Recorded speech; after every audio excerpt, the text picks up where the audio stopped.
Muy buenos días, pueblo académico.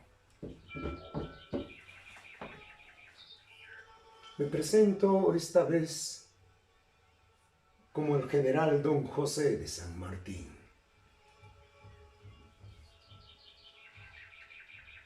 Para la dueña de los ojos bellos y dulces labios, amarla hizo realidad mi más grande sueño, inspirado en intensos versos.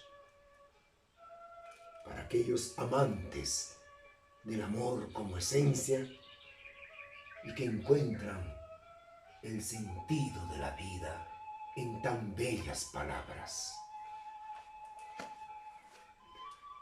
Liam de la Mata, autor de Abril, la verdad inconclusa. El poeta, al plasmar su anhelo a través de la letra, logra inmortalizar sus sentimientos y sumergir al lector en ese mágico mundo de la poesía que puede hacernos vibrar, soñar, llorar, o simplemente saber que el dolor o desamor no estamos solos. Pues esa es la senda por lo que muchos han caminado.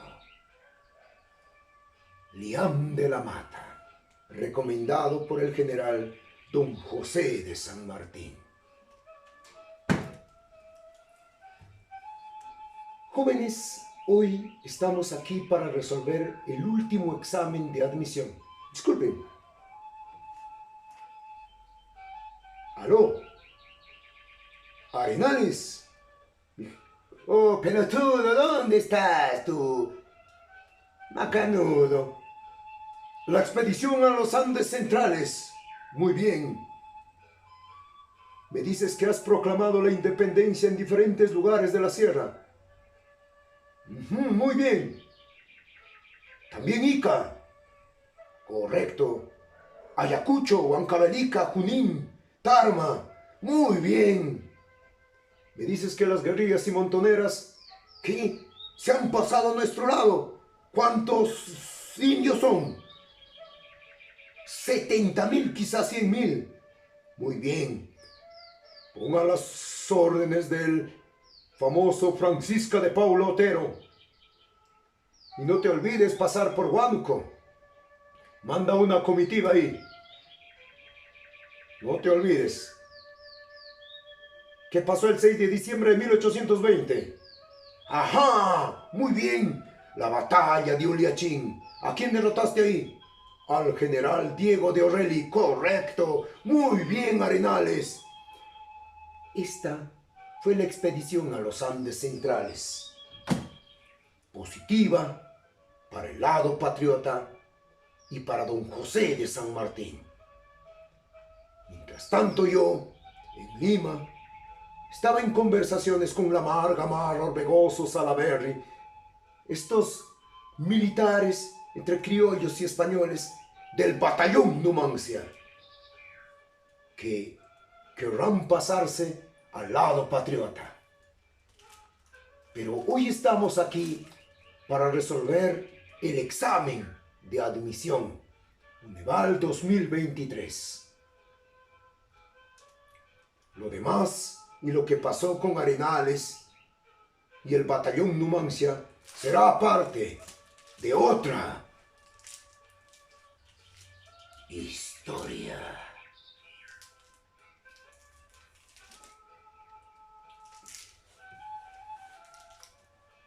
Hoy tendremos las respuestas de cívica, geografía e historia. Entonces, atención, muchachos.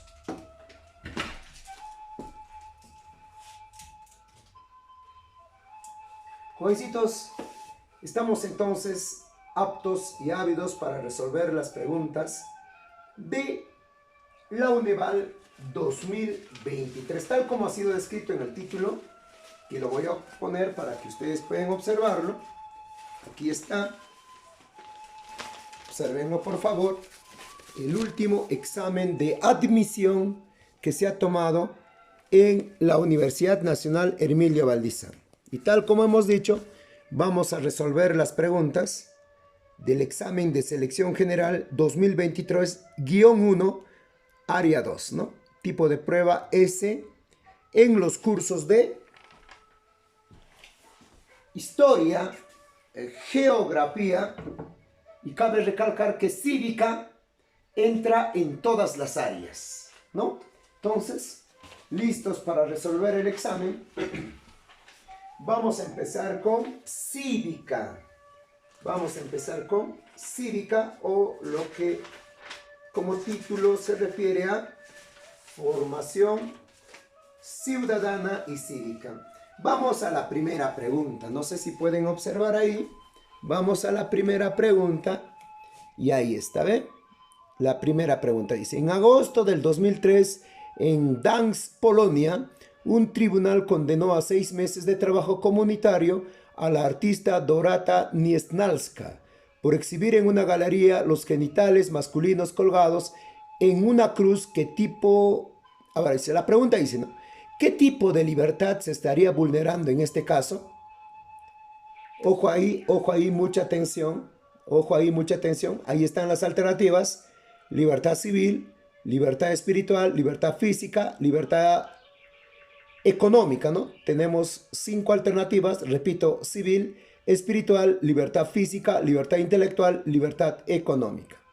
Entonces, pasamos a ver la respuesta, o cómo está interpretada. Hay que tener en cuenta una cosa aquí, ¿no? Cuando se habla de derechos, se tiende mucho a confundir lo que es la cuestión política de la categoría jurídica, ¿no? Y eso es lo que vamos a observar justamente como interpretación en esta pregunta. Voy a leer por última vez la pregunta que dice, ¿no? En agosto del 2003, en Gdańsk, Polonia, un tribunal condenó a 6 meses de trabajo comunitario, a la artista Dorota Niesnalska por exhibir en una galería los genitales masculinos colgados en una cruz. Por exhibir, dice, ojo, por exhibir. ¿Qué tipo de libertad se estaría vulnerando en este caso? Entonces, según las alternativas, tenemos la libertad civil, la libertad espiritual, la libertad física, la libertad intelectual como tal, y la libertad económica. Entonces, ¿cuál es la respuesta acá? La respuesta es, si podemos observar acá, la pregunta 55, ¿no?, de formación ciudadana y cívica sería libertad física o por locomoción. Ahora, quizás para otros podría ser la libertad civil, ¿no?, o intelectual, por tener la idea de que ella está creando el cuadro, pero hemos visto bien claro o entendido, en todo caso, que ella exhibe, no ha creado. Se puede sobreentender que ella crea el cuadro, pero no estamos en este caso para sacar hipótesis, sino a interpretar lo que dice el párrafo mencionado, ¿no? Entonces, la artista Dorota Niesnalska está siendo obligada a realizar un trabajo contra su voluntad. Ojo, contra su voluntad. ¿Y por qué digo esto? Porque recuerden ustedes en el capítulo 4 del libro El Espíritu y las Leyes del famoso Montesquieu, ¿qué dice? Nadie está obligado a hacer lo que la ley no manda, ni impedido a hacer que lo que ella no prohíbe. Entonces, basándonos en esta famosa frase de Montesquieu, de famoso ilustrado, la artista Dorota Niesnalska está siendo obligada a realizar un trabajo contra su voluntad. Está clarísimo que afecta su libertad, ¿no?, su libertad ambulatoria. En el mejor de los casos, si queremos forzar la respuesta y asociar a la libertad o creación intelectual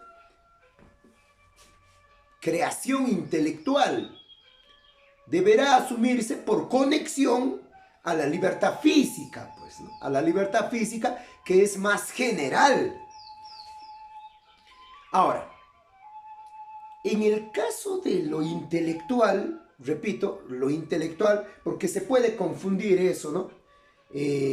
No encaja pues en lo planteado de la pregunta, ¿no? Ahora, ¿por qué? ¿Por qué? ¿Por qué? ¿Por qué? ¿Cuál es el punto acá del por qué no puede ser la libertad intelectual?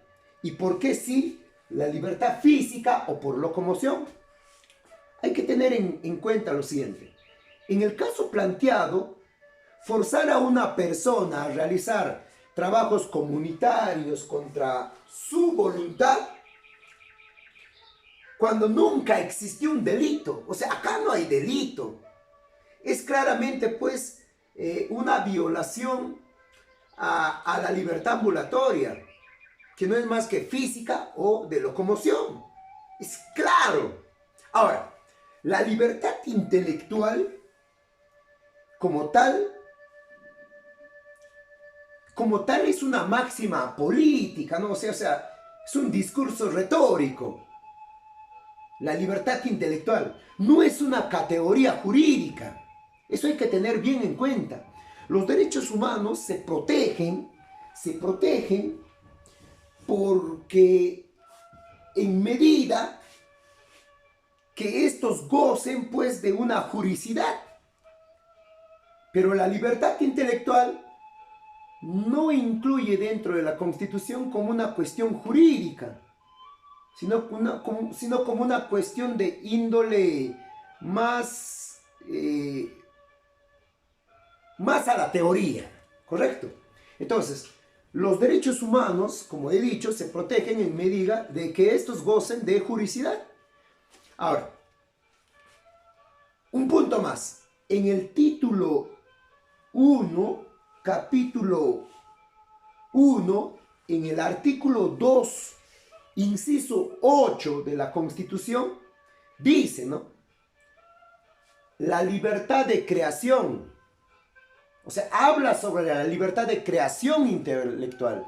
Libertad de creación intelectual, no de libertad intelectual, como dice aquí en la alternativa, dice libertad intelectual. No podría ser la respuesta. O sea, no es una categoría jurídica la libertad intelectual. ¿Correcto? Entonces, dando mayor fundamento a la pregunta y a la respuesta, podríamos decir, ¿no?, que la creación intelectual sí se ciñe a algunos delitos, ¿no?, como la piratería, qué sé yo, las obras, o las composiciones, a la violación, por ejemplo, tipificada como delito, ¿no? O sea, estos tipos como de delito, como digamos, copias, piratería, valga la redundancia, ya están tipificadas en el Código Penal. En el artículo 270 del Código Penal ya está tipificada estos delitos, pero delitos contra la libertad de creación intelectual, no de libertad intelectual, que es una cosa distinta, por decirlo así. Muy bien, entonces descartamos lo que es la libertad pues intelectual. Ahora, libertad civil. ¿Por qué no podría ser la libertad civil? Porque no hay que confundir libertades fundamentales con libertad civil. ¿Correcto? Entonces, por ahí podría ser un error porque, al contrario, tú marcarías la libertad civil. No es civil, ¿por qué? Porque solo para efectos generacionales y no de jerarquía se ha venido categorizando a los derechos humanos. O sea, en civiles y políticos. Ellos no tienen ningún efecto, pues, en su eficacia. Repito, ¿por qué no podría ser civil? Porque solo para efectos generacionales y no de jerarquía se ha venido categorizando a los derechos humanos en civiles y políticos. Pues ello no tiene ningún efecto, como vuelvo a decir, sobre la cuestión jurídica, en su eficacia, ¿no? Entonces, terminaría diciendo que nadie está obligado a hacer lo que la ley no manda y ni impedido de hacer que lo que ella no prohíbe. Capítulo 4 del libro El espíritu y las leyes de Montesquieu. Por lo tanto, la respuesta sería libertad física o por locomoción. ¿Correcto? Porque repito una vez más, en el caso planteado, forzar a una persona a realizar trabajos comunitarios contrario a su voluntad, cuando nunca existió delito, es claramente una violación a la libertad ambulatoria, conocida como física o de locomoción.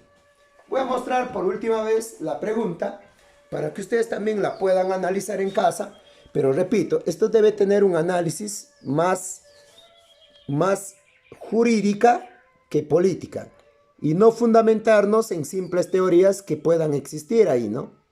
Entonces la respuesta es libertad física. Vamos a la pregunta número 2. Vamos a la pregunta número 2, o la que sería la pregunta 56. No creo que está claro. La pregunta 56 dice, ¿no? Mucha atención. Vamos a mostrarles a ustedes la pregunta número 56 dice, ¿no? Ahí está. 56. No sé si se observa bien. Ahí está. Dice, ¿no? En la clase de cívica,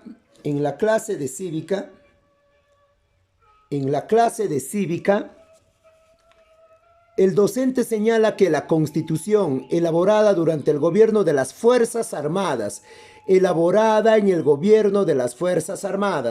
fue subsiguiente al de la Constitución promulgada durante el gobierno de Sánchez Cerro. ¿A qué Constitución se refiere el profesor? Entonces, si habla de Sánchez Cerro, la subsiguiente sería la Constitución de 1979.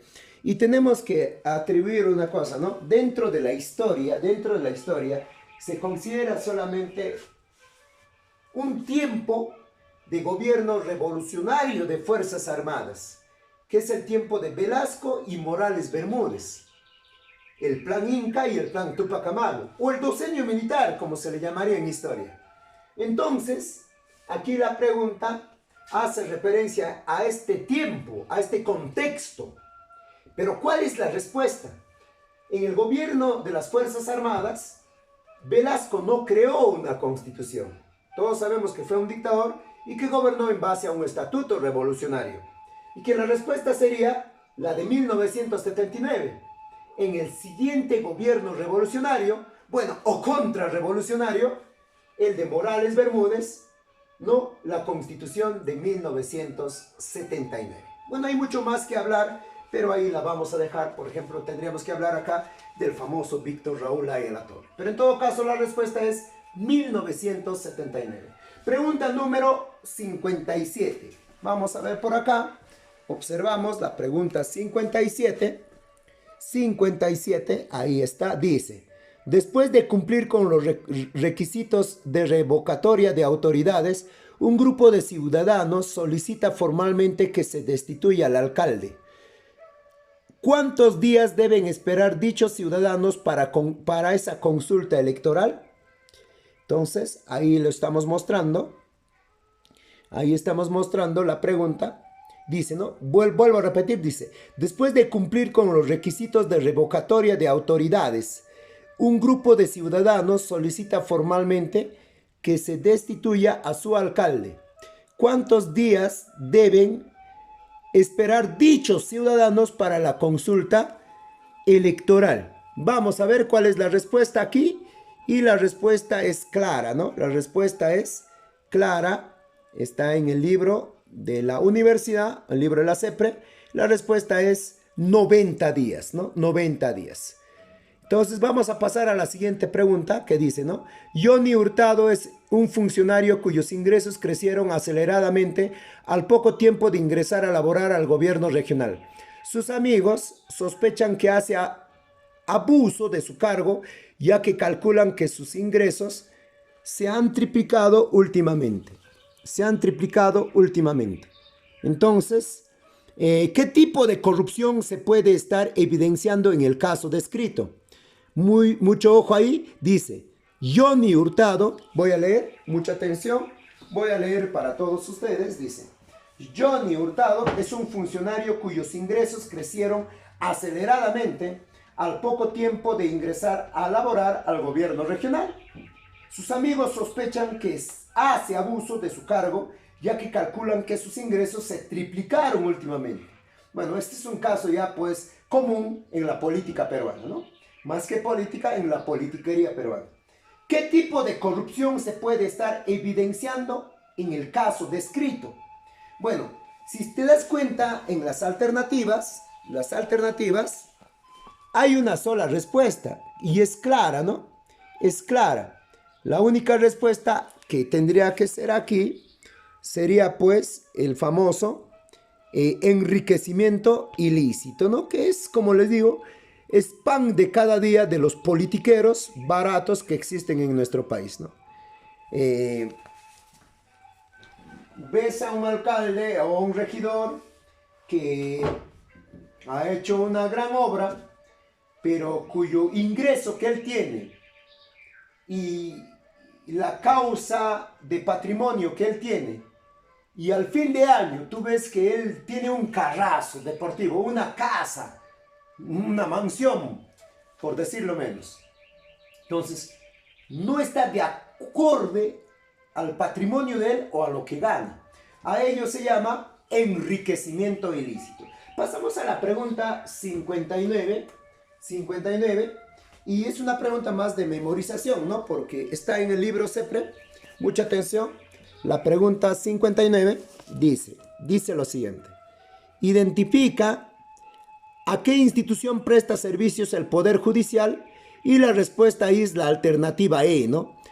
Tenemos a la alternativa A, el Consejo Ejecutivo del Poder Judicial, la alternativa B, la Sala Plena de la Corte Suprema, el Juzgado de Paz, la Corte Suprema y el Centro de Investigaciones Judiciales. ¿Cuál sería la respuesta acá? La respuesta es que junto a la OCUMA, el Centro de Investigaciones Judiciales pone planes, ¿no? Planes o medidas justamente para la reforma judicial, ¿no? Entonces la respuesta sería acá el Centro de Investigaciones Judiciales. ¿Ya? Mucha atención. No estoy poniendo la alternativa porque los pueden confundir a ustedes, por eso estoy poniendo de frente la alternativa, digamos, literal, ¿no? Literal. Pregunta número 60. Un grupo de estudiantes adolescentes deciden enrumbarse a la capital en busca de un mejor futuro, ¿no? Futuro. Habla de una expectativa, ¿no? Para trabajar en una conocida fábrica de calzados. Todos están de acuerdo con abandonar definitivamente el distrito, donde no existe siquiera un buen medio de transporte. El caso es un flujo de migración provocado por el tema de migración. Se ha hecho un tema ya pues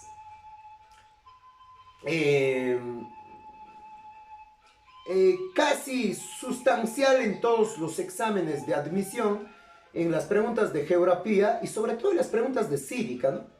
Y que la migración pues trae como consecuencia muchas cosas, pero en este caso estamos buscando la causa, ¿no? La causa del por qué un grupo de estudiantes o adolescentes deciden enrumbarse a la capital. Entre las alternativas tenemos A, la ampliación de redes de transporte, obviamente que no sería eso. B, la escasez de mercados, no, tampoco. Las sequías, bueno, no habla de ese tema. Las expectativas de trabajo podría ser. Y la falta de fábricas. Entonces, ¿cuál es la respuesta? ¿La falta de fábricas o las expectativas de trabajo? vamos a mostrar la pregunta número 60, ahí la pueden ustedes observar, la pregunta 60, ahí está, dice, ¿no? Un grupo de estudiantes adolescentes deciden enrumbarse a la capital en busca de un mejor futuro para trabajar en una conocida fábrica de calzados. Futuro, tenemos indicios, ¿no? Futuro, expectativa. Todos están de acuerdo con abandonar definitivamente el distrito donde no existe siquiera un medio de transporte, un buen medio de transporte. El caso es un flujo de migración provocada por, la respuesta es las expectativas de trabajo, ¿no? Esa sería la respuesta. Muy bien, terminamos con cívica y recuerden que solamente en cívica lo más contradictorio que puede venir es la cuestión de los derechos, ¿no? Y acá tenemos que diferenciar lo que es la teoría política con lo que es la cuestión o la categoría jurídica, ¿no? Muy bien. Entonces vamos a ir a las preguntas de historia y geografía. No te olvides que ya estamos próximos a abrir la academia y todos debemos de apoyar, ya saben a quién. Muy bien, estamos en historia y geografía. Aquí hay una pregunta pero muy, no sé si llamarlo ambigua o error, ¿no? De digitación, puede ser, porque muchachos hay que tener en cuenta que nadie es perfecto en la cuestión de hacer las preguntas de admisión, ya que yo pregunto, yo hago mi pregunta, razono, interpreto, analizo, plasmo la pregunta, lo mando a impresión. Impresión empieza pues a tabular la pregunta y pueden haber errores ciertamente. Vamos a ver. Dice acá la pregunta número 1. Mucha atención. Recuerden que todas las preguntas en lo que es historia y geografía, casi todas, al 80% han venido en torno a inferencias, en torno a deducir, colegir, ¿no? En torno a la idea de conclusiones de los textos, ¿no? Para ser más directos. O sea que la respuesta no está en el texto. Implícitamente, el texto tiene mucho que ver, pero la respuesta a las preguntas planteadas en historia, geografía, en mayoría, estaban implícitamente en lo que el autor creía. ¿Correcto? Bueno, vamos a ver acá la pregunta número 1 de historia, geografía. Aquí tenemos la pregunta de historia y geografía. Vamos a mostrarlo. Ahí está. Ahí está. Dice, ¿no? Paul Rivet, para fundamentar su teoría se basó en la similitud de prácticas culturales entre los mapuches, civilización primitiva de Chile y los polinesios, como por ejemplo la preparación de la pachamanca. Sin embargo, sus planteamientos quedaron en tela de juicio cuando el noruego Thor Heyerdahl realizó un viaje desde América, Callao, Perú, a la Polinesia, conocida como la expedición Kon-Tiki, nombre dado a la embarcación hecha de modo rudimentario después de 3 meses de peligrosa navegación. Thor Heyerdahl y su expedición llegaron a la Polinesia. Si te das cuenta, hay 2 hechos acá. El hecho de los migrantes de Oceanía, bajo la teoría de Paul Rivet,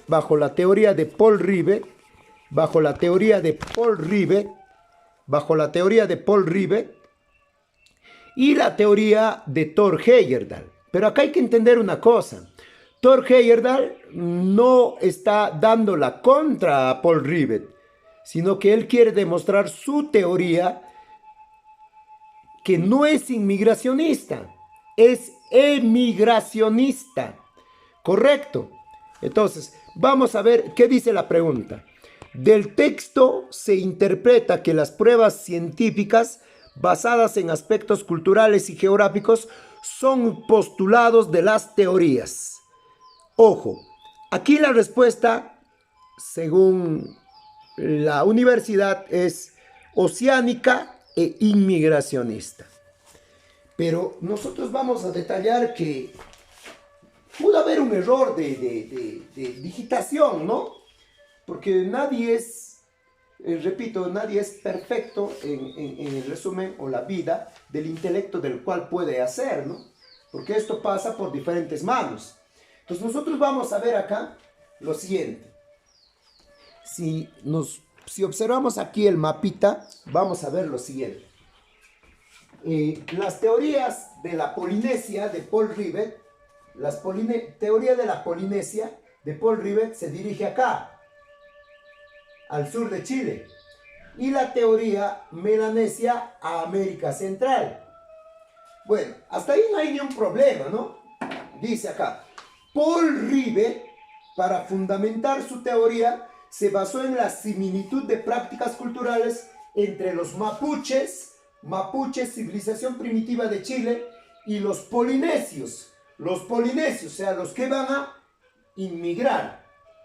Sin embargo, sus planteamientos quedaron en tela de juicio cuando el noruego Thor Heyerdahl, no es Thor del martillo, no es Thor, Thor Heyerdahl realizó un viaje desde América, dice, ¿no? Callao, Perú, o sea, al revés, o sea, al revés.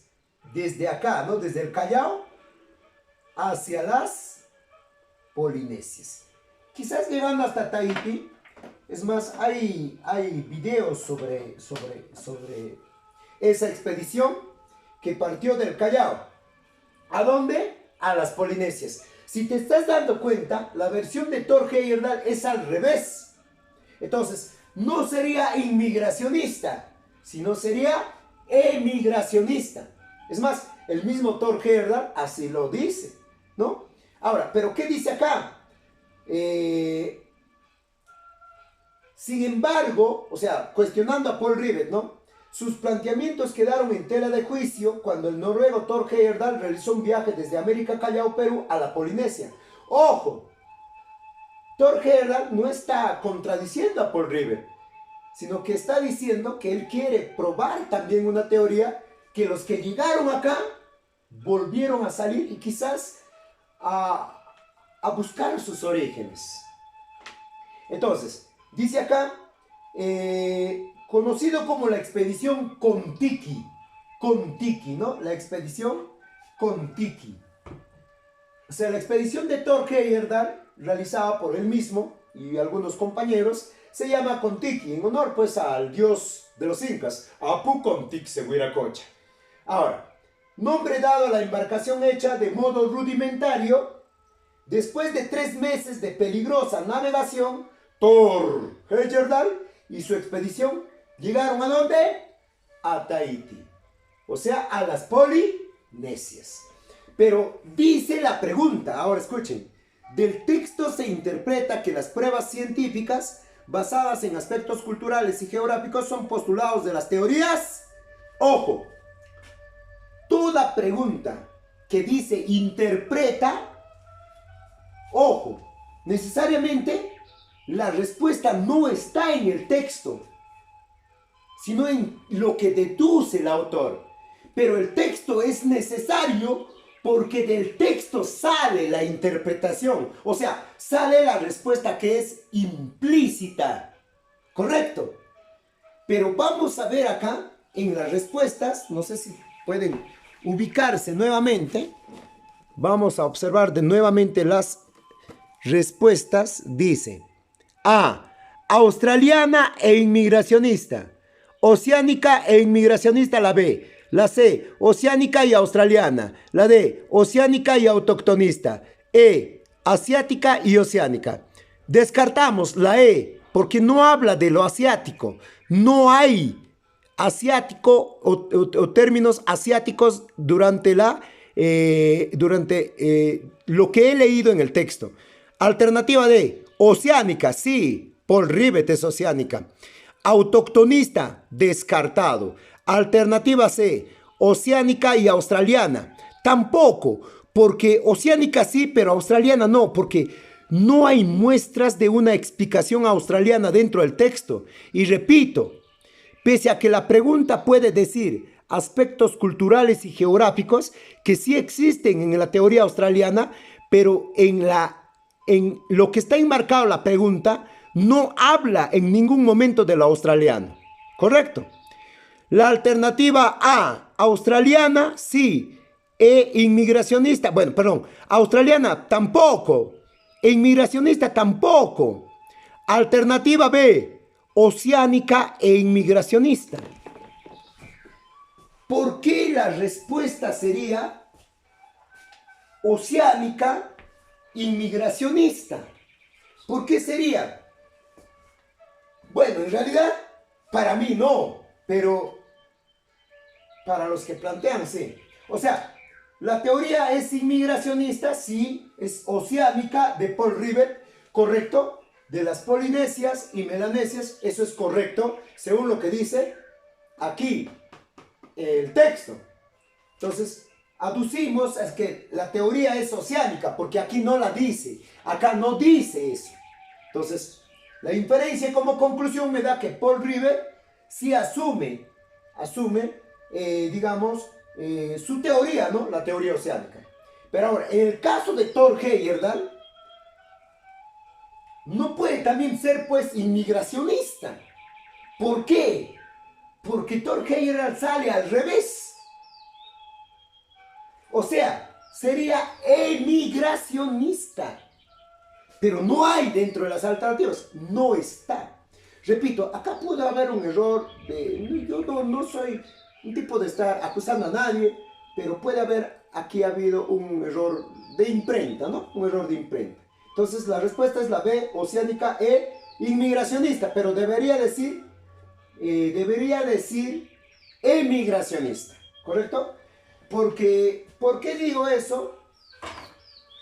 Porque la Universidad San Marcos considera también, aquí tengo el libro de la San Marcos, considera a Thor Heyerdahl, no sé si no me pueden, aquí, pueden observar, no sé si se observa, ahí dice bien claro, Thor Heyerdahl menciona dos hipótesis diferentes, ¿no?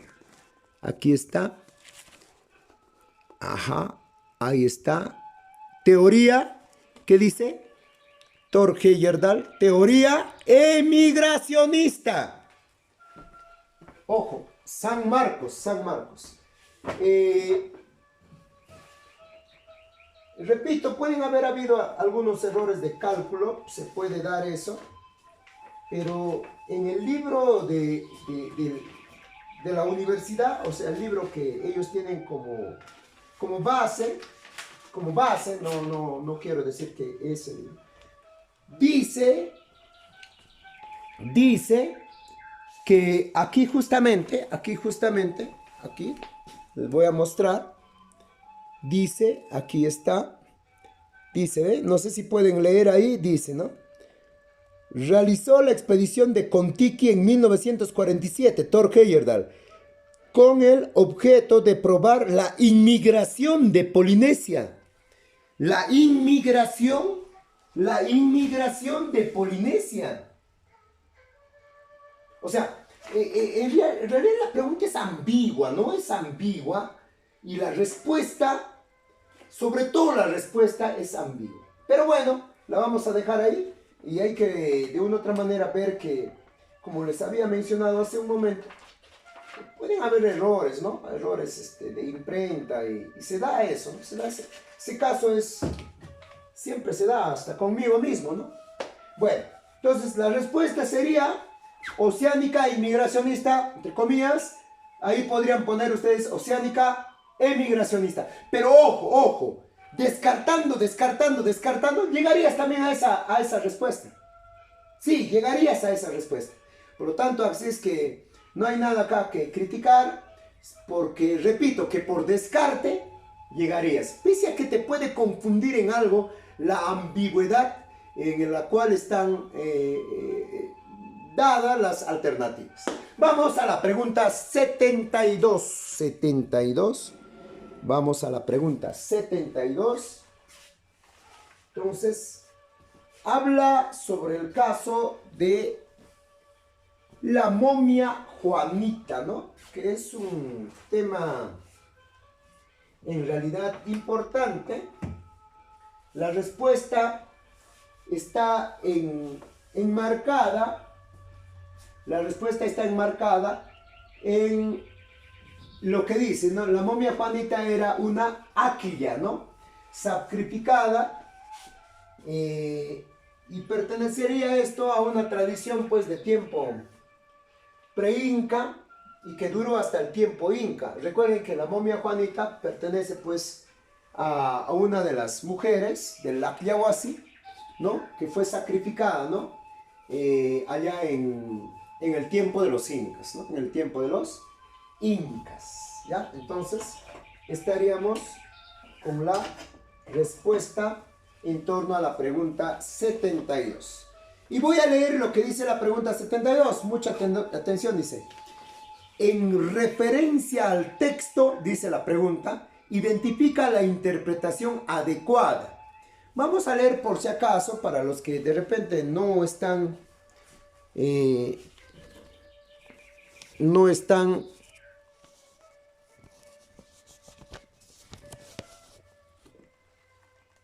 ahí está la pregunta, dice, ¿no? La niña de Ampato, denominada también como momia Juanita, es considerada el cuerpo prehispánico en mejor estado de conservación. Fue ofrendada a los apus, posiblemente para evitar fenómenos geográficos, como la erupción del Misti, que se dio alrededor del año 1446. Es de suponer que estos fenómenos ocasionaron el sacrificio de los elegidos y la inclusión de muchas piezas en cerámica, oro, plata y adornos plumarios, objetos importantes de ritual sagrado. La niña de Ampato era una aquila que antes de ser ofrendada tomó sus últimos alimentos y coca. Ahora dice, en referencia al texto, interpreta, recuerda que la interpretación no te va a dar una respuesta tal como está escrito en el texto, sino es implícito. Y la única que queda sería la D. ¿Por qué? Mira, la momia Juanita fue sacrificada durante el periodo lítico. El periodo lítico es un tiempo muy antiguo. Y la momia Juanita pertenece pues al tiempo de los incas, descartado totalmente. La momia Juanita se educó en el Aquiahuasi, ¿correcto? Y representa una cultura religiosa de la época virreinal. Totalmente equivocado, ¿no? Alternativa C. El sacrificio de la niña de Ampato fue una práctica cultural que se dejó de practicar en la época. Incaica, totalmente errónea, pues, ¿no? La D. La momia Juanita era una aquila sacrificada, ¿correcto? Los sacrificios humanos eran una tradición religiosa pre-inca que tuvo continuidad hasta la época incaica. Recuerden que muchos historiadores consideran incluso que las aquilas eran esclavas, ¿no? Cuyo fin supremo no era tanto servir al inca en diferentes ocupaciones, ¿no? Tales como cantar, las taquiaquias, limpiar el piso, quizás darle un poco de viento, aire al inca, ¿no? Limpiar la casa del inca.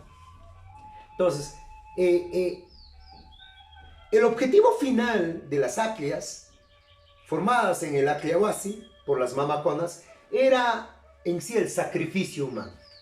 Y esto se puede detallar porque en Sacsayhuamán se encontraron 200 aqueas sin cabeza. Entonces, las aqueas estaban pues dentro del grupo de los yanaconas, ¿no? Los yanapacos, llamados piñas, mitahuarmis, mamaconas, aqueas, jipicunas, entre otros, ¿no? Entonces, mucha atención, la respuesta a la pregunta 72 es la momia Juanita, ¿no? Era una aquila sacrificada, ¿correcto? Los sacrificios humanos eran una tradición religiosa pre-inca que tuvo continuidad hasta la época incaica, ¿correcto? Vamos a la pregunta 74 y la pregunta 74 ya pues está fácil, ¿no? Está fácil porque dice, ojo, ojo, dice. Y para no ir redundando más, dice, ¿no? Betty Harris, de 37 años, trabajaba en Bolton, Lancashire, con tiros de vagonetas de carbón, desde las 6 de la mañana hasta las 6 de la tarde. Durante el día veía girar grandes máquinas mecánicas que funcionaban a carbón. Entonces, vamos al punto, vamos directo al grano. ¿Cuál es la respuesta? Todos sabemos que el carbón, como tal, el recurso, y la energía como tal, el vapor, se utilizaron en la primera revolución industrial. Entonces, esto no estaría, digamos, complicado de explicar, porque la respuesta sería la primera revolución industrial. La pregunta 74 sería la primera revolución industrial, porque repito, nos habla del carbón y la energía, ¿no? Digamos, objetos como tal, utilizados dentro de la primera revolución industrial. Entonces, la 74, primera revolución. Acá nos pasamos la 73. La 73 tiene una pregunta que ya pues es común y casual, no más que casual, ya es habitual, ¿no? Tupac Amaru se ha vuelto un clásico de los exámenes de admisión. Y leo, ¿no? Dice, la rebelión tupacamarista significó la presencia de alzamientos y sublevaciones de hombres y mujeres. Cuenta el propio jefe español que al final rodearon aquel cerro donde quedaban unas 100.000 personas de ambos sexos. Preferían morir a ser indultados. El segundo jefe militar de Puquinacácari, Gabriel de Avilés, narraba que las huestes virreinales se enfrentaron a 5.000 guerreros quechuas. Recordamos, ¿no? La gran batalla de Sangarará del gran José Gabriel Condorcanqui Noguera. Las personas comprometidas con el alzamiento, ojo, ojo, las personas comprometidas con el alzamiento sentían ira por el abuso de las autoridades españolas y explotación indígena en las mitas. Creo que te está dando la respuesta, ¿no? Porque de una u otra manera, si bien es cierto la pregunta dice, ¿no? Se infiere del texto, pero en este caso lo han puesto literal, ¿no? Porque miren, la respuesta sería la alternativa E, en el caso acá, la alternativa C, no sé si pueden observar, les voy a mostrar acá, aquí está, ahí está, ahí está.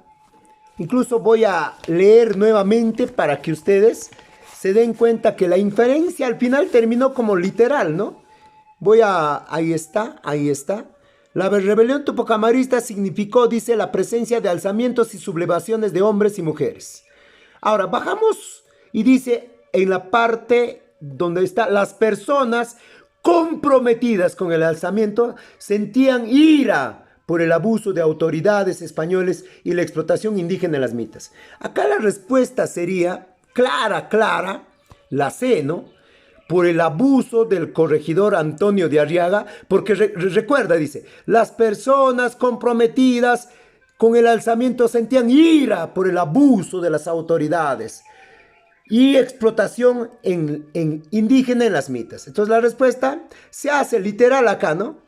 Dice, por el abuso del corregidor Antonio Arriaga y los trabajos excesivos que realizaban los indígenas en las mitas mineras, ¿no? Entonces la respuesta sería la alternativa C en este caso, pero literalmente la respondemos nosotros, dice, ¿no? Por el abuso del corregidor Antonio de Arriaga y los trabajos excesivos que realizaban los indígenas en las mitas. La pregunta es inferencial, pero la respuesta, que debe ser una conclusión del todo, en realidad fue literal, ¿no? Estuvo fácil esto. Muy bien, vamos a la pregunta 74, ya la respondimos, porque hay un indicio. Recuerda que en las inferencias siempre te ponen indicios, ¿no? Y el indicio de la pregunta 74 es que habla del carbón, ¿no? Y los barcos a vapor. Entonces hace referencia a la primera revolución industrial. No te olvides. Pregunta 75. Ya estamos para terminar. 75. Ojo aquí. Ojo aquí. Pregunta 75. Dice, mucha atención. Mucha atención ahí. Dice, compara las obras y hechos que suscitaron durante los gobiernos de Velasco y Fujimori. Vamos a ver. La respuesta acá, miren, vamos a empezar de la E. En 1960 el gobierno expropió el complejo petrolero, o no, es falso. D. Se creó el plan Inca, mientras en que el 2000 se emitió nueva moneda del INTI. El plan Inca sí, pero el INTI no, pues no. La C. En 1969 se creó Petroperú.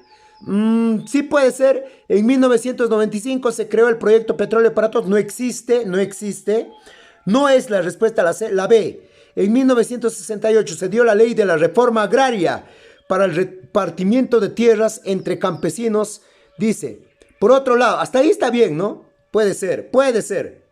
En 1993 se sentó las bases para la Constitución del 2003. No, pues totalmente errada esa pregunta. Por ahí hay una contradicción total. Pero ¿qué dice la A? ¿Qué es la respuesta? En Catacaus Piura, 30.000 campesinos tomaron las haciendas bajo el lema "la tierra es para quien la trabaja". Correcto. Y 6.000 campesinos se alzaron contra los hacendados. Mientras que en el 2000 el gobierno de turno privatizó empresas bajo el modelo neoliberal. Ya. La respuesta es la A. Pero aquí hay una cuestión que podría hacer dudar a los alumnos, ¿no? ¿Por qué? Voy a repetir la respuesta. La A. En Catacaus Piura, 30.000 campesinos tomaron las haciendas bajo el lema "la tierra es para quien la trabaja". Y 6.000 campesinos se alzaron contra los hacendados. Creo que eso está bien, ¿no? Mientras que en el 2000, el gobierno de turno privatizó empresas bajo el modelo neoliberal. Bueno, el modelo neoliberal es una creación, ¿no?, de algunos no economistas, ¿no? El modelo neoliberal no existe, el que existe es el modelo liberal, ¿no? Pero bueno, vamos a dejar eso para que ya pues los economistas vean el caso. Lo cierto es que el modelo neoliberal se aplica ya desde la creación de la Constitución 93. Y una de las primeras empresas en ser privatizadas va a ser la Telefónica, o en todo caso la Entel peruana a la Telefónica. Entonces, pero eso se inició en el 93, en el 94, 95, 96, 97. Entonces, cuando aquí dice, mientras que en el 2000, recién en el 2000, el gobierno de turno privatizó empresas bajo el modelo neoliberal. El modelo empezó a ser aplicado en el 93, junto a la Constitución, obviamente. Eso puede poner en duda al alumno, pero de todas maneras, de todas las respuestas de la pregunta 75, nos quedaríamos con esta, ¿no?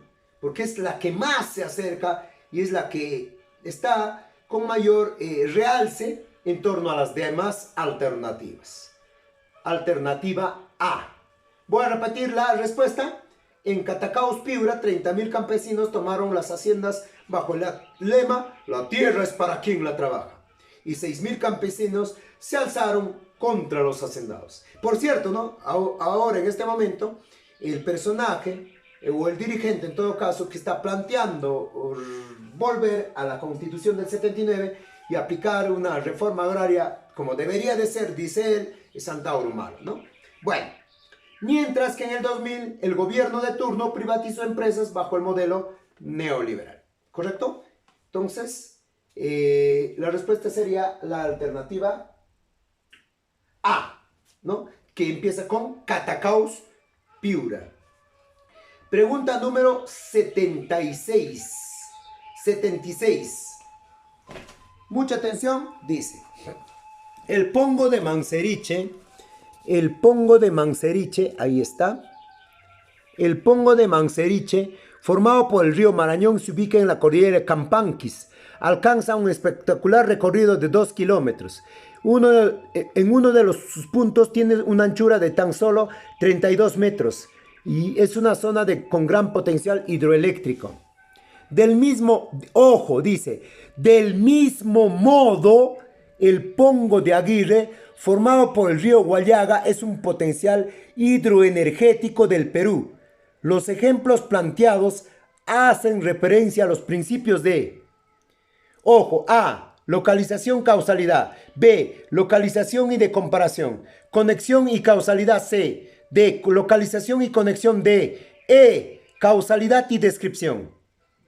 Muchachos, observen la pregunta. Léanla por favor. Y ahora ya dieron la respuesta, ¿no? Que es localización y comparación. Pero aquí hay un error, porque voy a leer la pregunta. Ojo, dice: el Pongo de Manseriche formado por el río Marañón. Formado, bueno, habría causalidad acá, ¿no? Se ubica, localización, en la cordillera Campanquis, alcanza un espectacular recorrido de 2 kilómetros. Bueno, localización. Entonces, localización sí está bien. Localización. En uno de sus puntos tiene una anchura de tan solo 32 metros. Y es una zona con gran potencial hidroeléctrico. ¿Correcto? Entonces está dando ahí una forma de descripción, ¿no? Podríamos llamarlo. Pero bueno, de todas maneras hay localización.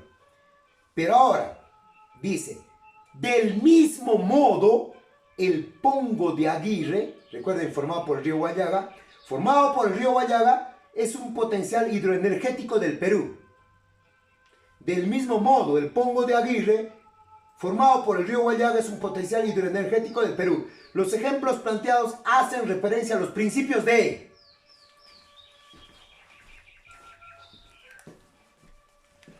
Observen, por favor. Observen. Y la respuesta para la UNEVAL o para la universidad es localización y comparación. Pero, ¿por qué no podría ser comparación?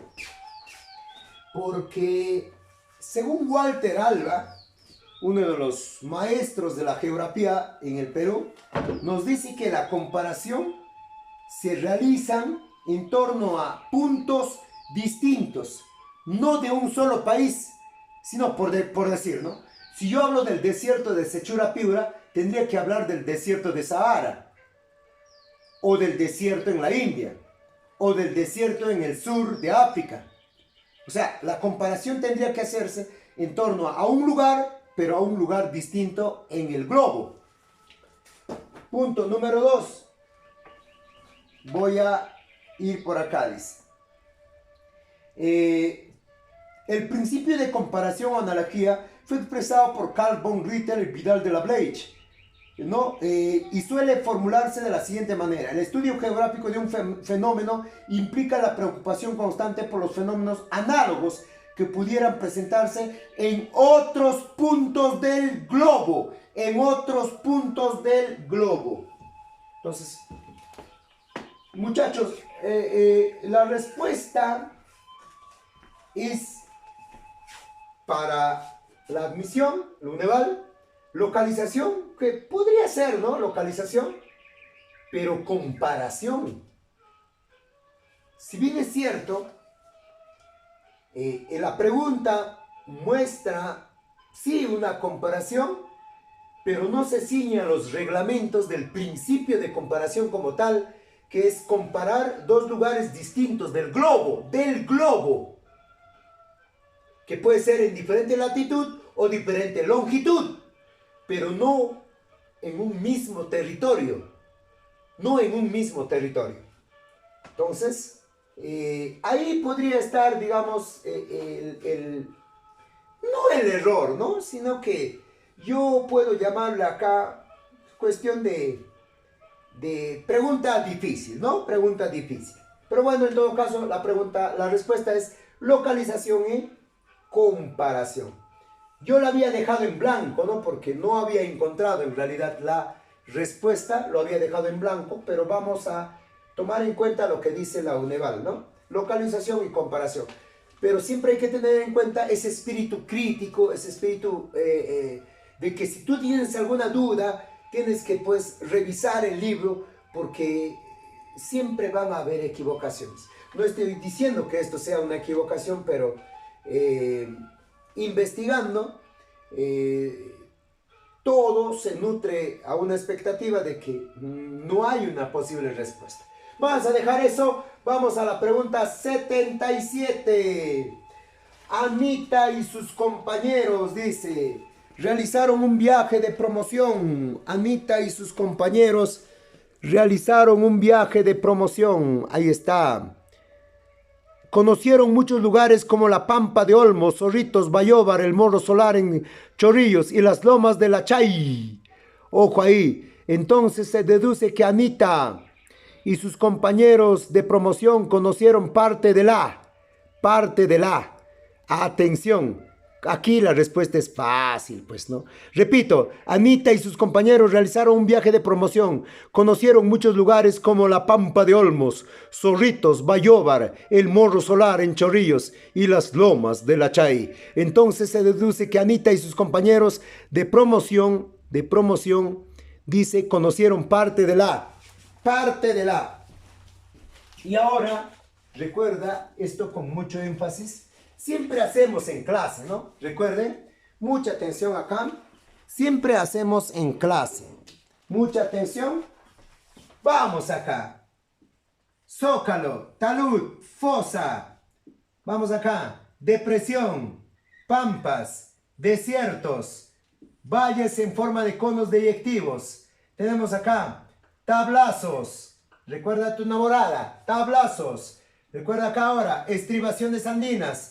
Debajito, las lomas, todos estos lugares, incluyendo, ¿no? Penínsulas, incluyendo acá picos, incluyendo acá las zonas de caletas, penínsulas, todos estos lugares junto al litoral, repito, saliendo del mar peruano, o en todo caso, de la morfología submarina del Zócalo, tendríamos morros, tendríamos depresiones, tendríamos pampas, tendríamos valles en forma de conos deyectivos, tablazos, recordándome a Margarita, y aquí tendríamos las estribaciones andinas y debajo las lomas, ¿no? Las famosas lomas.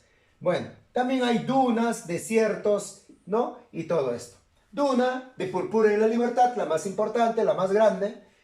Tablazo más importante, el de Zorritos en Tumbes, y otras, y las demás, ¿no? Lobitos, Negritos, Restín, Órganos, todo eso estaría en Piura. También tenemos los valles más importantes, recuerden, los valles de Lima, en La Libertad, en Lambayeque, Piura, ¿no? Que son los más importantes del Perú. Tenemos también acá pues los desiertos, el desierto de Sechura Piura, el más amplio de todo el Perú. Y también tenemos las dunas, la depresión Bayóvar, ¿no?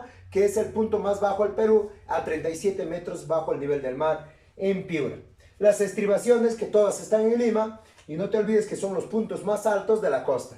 Las lomas de la Chay y Lúcumo, ¿no? En Lima, importantes, por cierto, pero todas, y podríamos seguir hablando, ¿no? Tendríamos que hablar acá de las cordilleras ya, y tendríamos que hablar acá de los nevados, tendríamos que hablar de los cañones, tendríamos que hablar de las mesetas, tendríamos que hablar de los valles interandinos, tendríamos que hablar de los valles angostos de la región Yunga, tendríamos que hablar acá de los cañones, tendríamos que hablar de los pongos, tendríamos que hablar así de los pilos, tendríamos que hablar de los altos, tendríamos que hablar de las restingas, tendríamos que hablar de los grandes ríos de la selva baja, tendríamos que hablar de los meandros, tendríamos que hablar acá de los, ¿cómo se llama esto? Tendríamos que hablar de las cochas, de los barrizales, bueno, entre otras cosas. Pero no nos pide hablar de la selva baja ni de la selva alta.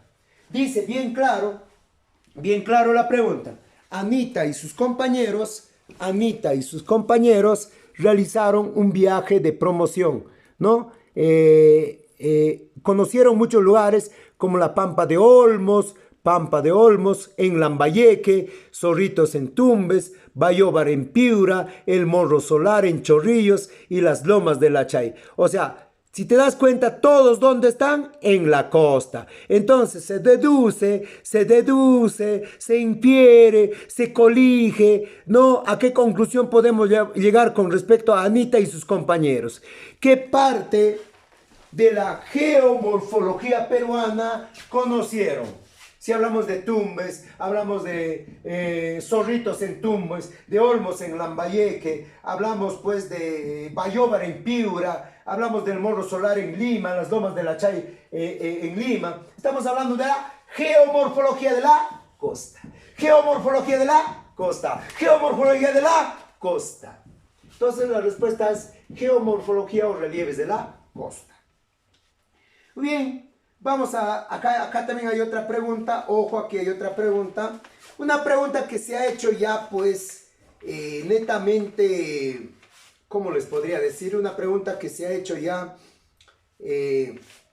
normal, si podríamos llamarlo así, en torno a los manglares de Tumbes, ¿no? Siempre viene esa pregunta, los manglares de Tumbes. Y siempre viene esa pregunta y siempre viene la respuesta. Ojo acá, mira lo que dice.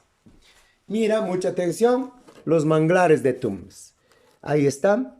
Pedro es un estudiante que le agrada explorar lugares turísticos. Recorriendo un santuario nacional, encontró un letrero que decía oso manglero, manglero, en peligro de extinción. Al encontrarse con sus amigos que siguieron otra ruta, le comentaron que encontraron langostinos y conchas negras. Eso significa que Pedro y sus amigos visitaron el Santuario Nacional de Manglares de Tumbes. Manglares de Tumbes. Ahora, ¿por qué es Manglares de Tumbes? ¿Por qué la respuesta es manglares? Es fácil, pues, ¿no? Porque dice, Pedro es un estudiante que le agrada explorar lugares turísticos. Recorriendo un santuario nacional, encontró un letrero que decía oso manglero, mangles, en peligro de extinción. Al encontrarse con sus amigos que siguieron otra ruta, pero obviamente otra ruta, pero dentro del lugar, pues, ¿no? Otra ruta dentro del lugar. Le comentaron que encontraron langostinos y conchas negras. O sea, ellos siguen en el lugar.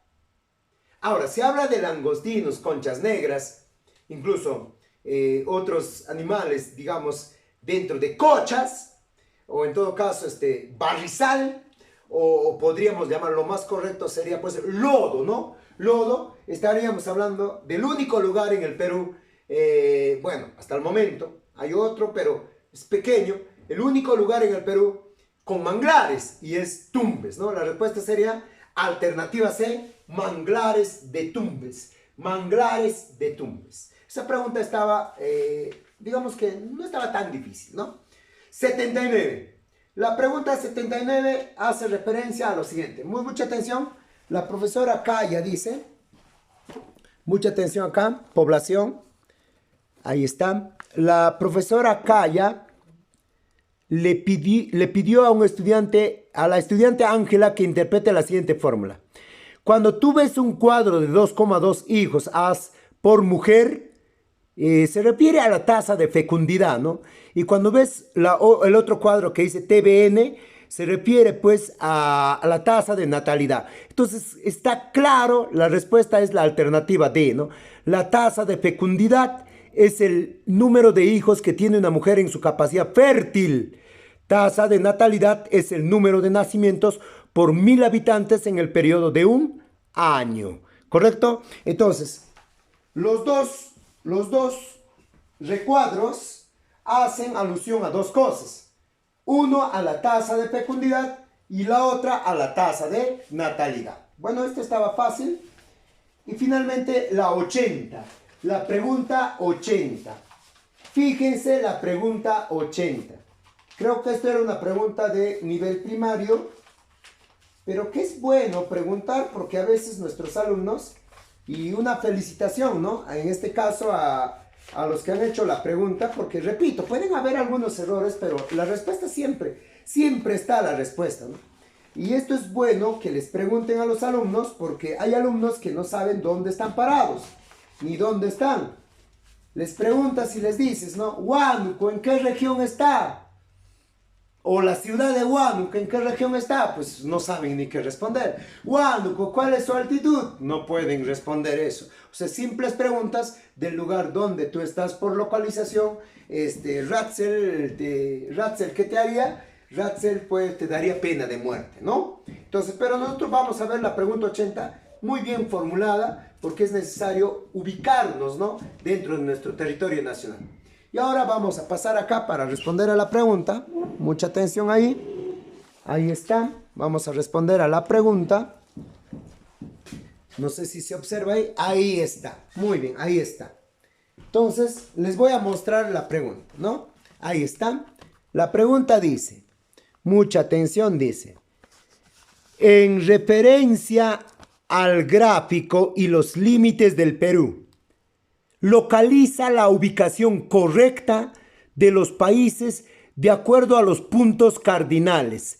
De acuerdo a los puntos cardinales. En referencia al gráfico y los límites del Perú, localiza la ubicación correcta de los países de acuerdo a los puntos cardinales. Una excelente pregunta realizada por la UNEVAL, ¿no? Que, repito, al margen de que pueda haber uno u otro error, es parte digamos, de la correspondencia a exámenes de admisión que se toman en todo el Perú, ¿no? Bueno, vamos a ver a las alternativas. Vamos a ver las alternativas. A ver, y yo voy a leer la alternativa porque ya está esto pues de más, ¿no? De más, mira, dice. Colombia limita... Se toma como base Huánuco, ¿no? Punto céntrico, Huánuco, el punto céntrico. Veis acá, la alternativa dice, Colombia limita por el este con Perú. Si acá está Perú, el este está acá. Puede ser, ¿no? Puede ser. Colombia, Brasil, Bolivia. Podría ser. Y por el oeste con Brasil. Este... Pues, según donde yo estoy ubicado, y obviamente que también es así, ¿no? Brasil está al este, pero la respuesta te dice, Colombia limita por el este. Puede ser. En todo caso sería noreste. Tomando la rosa de los vientos sería noreste. Pero acá dice, Colombia limita por el este. Pero vamos a suponer que sea, ¿verdad? Y por el oeste con Brasil. No, porque Brasil está al este. Y el oeste sería, su antípoda sería Océano Pacífico. Entonces, la A no es. No es. Alternativa B. Bolivia limita por el sur oeste. No, pues hemos dicho que el oeste está por acá. Entonces, no. La B dice, repito la B. Bolivia limita por el sur, sí. Oeste, no. El oeste está por acá. Descartado. Alternativa C. Colombia limita por el norte con Perú. Colombia limita por el norte. Colombia por el norte con Perú. Correcto. Brasil por el este. Brasil por el este. Brasil por el este, correcto. Y Bolivia por el sur oeste. Oh, perdón, me equivoco acá. Ahora vamos de nuevo. C, Colombia limita por el norte con Perú, pues está bien. Brasil por el este. Y Bolivia dice Bolivia por el sur oeste. Mal, pues mal. Estaríamos descartando suroeste. Alternativa D. Perú por el oeste limita con el Océano Pacífico. Sí, correcto. Océano Pacífico. Por el sur con Colombia. ¿Sur con Colombia? Por el sur con Colombia. ¿Por el sur? No, pues. No, entonces descartado la D. La E, el centro territorial. según los datos que nos han dado, el centro territorial, ¿cuál es? El centro territorial sería Huánuco. Huánuco. Aunque muchos dicen que es Huancayo, ¿no? Pero hay que ceñirnos a la imagen.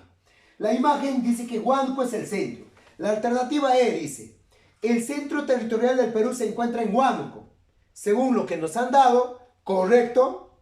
Bolivia se encuentra en el sureste. Sureste, Bolivia, correcto. Y por el sur, Perú limita con Chile.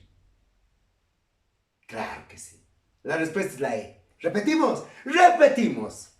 El centro territorial del Perú, según la imagen que nos han dado, es Huánuco.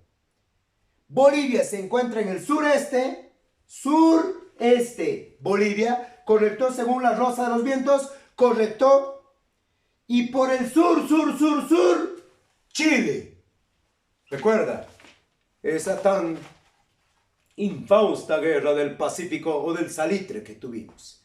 Porque antes no limitábamos con Chile, limitábamos con Bolivia.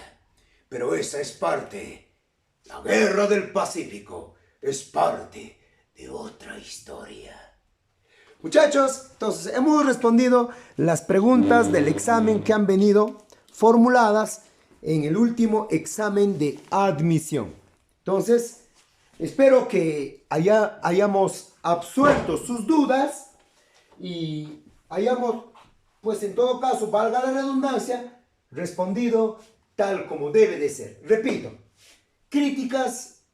la crítica es parte del ser humano. Algunos o alguien te puede dar una respuesta, tú puedes dudar y en base a ella investigar, ¿no? Pero lo que tienes que tener en cuenta es que nuestra casa de estudios, que es la Universidad Nacional Hermilio Valdizán, como todos los exámenes de admisión, siempre tienden a haber uno que otro error que no necesariamente puede ser el profesor que ha ejecutado la pregunta. Puede ser de imprenta o puede ser, en tal caso, un error en torno a una letra, ¿no?, que se nos ha pasado. Entonces, estas son las preguntas de la Universidad Nacional Hermilio Valdizán. Muchachos, si esta vez no la agarraste, si esta vez no pudiste ingresar a la Universidad Nacional Hermilio Valdizán, que es nuestra alma mater, mi cuna de conocimiento y de grandeza, de profesores excelentes, entonces no dudes en seguir intentando. Recuerda que la competencia en este tiempo es lo más importante. Nos da a entender en qué estamos fallando, en qué emocionalmente también estamos fallando, psicológicamente. No necesariamente puede ser el conocimiento, o quizás en las inferencias también. Entonces, todo esto te conlleva a ser alguien mejor. Y si postulas nuevamente a este examen, estudiando, adquiriendo conocimiento por tus propios logros, recuerda que siempre serás el mejor. ¿Correcto? Entonces, yo recibo una llamada. A ver. Hoy es, 26 y 27 de julio de 1822. Me voy a teletransportar, muchachos, y me voy a ir a la entrevista con Simón Bolívar.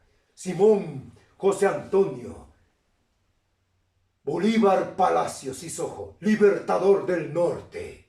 Me voy a entrevistar con él porque los españoles están dando un giro a todo esto. Los criollos de Lima no quieren apoyar por las obras del protectorado y la libertad de sumisión a los indios, que yo os he llamado peruanos en el protectorado. He liberado la mita, he dado la libertad de vientres, pero los criollos, en su actitud racista y poniendo como pretexto la monarquía constitucional que al inicio habían aceptado estos hombres, pues por lo tanto no me queda de otra: ir a buscar al libertador del norte, Simón Bolívar. Ahí voy en la entrevista de Guayaquil, pero esa será parte de otra dignísima Historia.